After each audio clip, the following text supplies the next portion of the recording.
বিসমিল্লাহির রহমানির রহিম।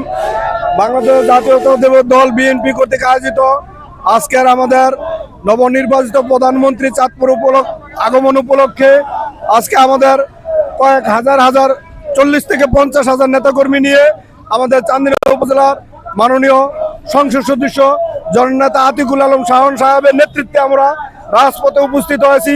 আমাদের চান্দিনা আফমা জনগণের নারী পুরুষ হিন্দু মুসলিম বৌদ্ধ খ্রিস্টান সকলের একটাই দাবি, দুর্দিনের শাওন ভাই, দীর্ঘ আন্দোলন সংগ্রামের শাওন ভাই, রাজপথের গুলি খাওয়া শাওন ভাই দীর্ঘ 17 বছর বিএনপিকে লালিত পালিত করে আজ অবহেলিত হওয়ার কারণে স্বতন্ত্র প্রার্থী থেকে আমাদের এই আতিকুল আলম শাওন ভাই সংসদ সদস্য হয়েছে।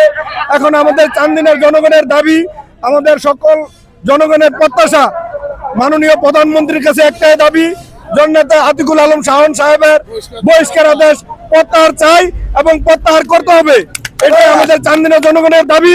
এবং আমি ব্যক্তিগতভাবে চান্দিনা উপজেলা ছাত্র দলের পক্ষ থেকে আমি জননেতা আতিকুল আলম শাওন ভাইয়ের বহিষ্কার আদেশ প্রত্যাহার চাই এবং দেশ নায়ক তারেক রহমানের নিকট আমাদের আকুল আবেদন, আমাদের এই দুর্দিনের শাওন ভাইয়ের হাতে বিএনপি নিরাপদ ছিল এবং আগামীতেও নিরাপদে থাকবে। আগামী আন্দোলন সংগ্রামে আমরা আতিকুল আলম শাওন ভাইয়ের নেতৃত্বে রাজপথে থাকবো ইনশাল্লাহ। শাওন ভাইয়ের বহিষ্কার আদেশ প্রত্যাহার করবে আমাদের মাননীয় প্রধানমন্ত্রীর কাছে আমাদের এটাই প্রাণের দাবি।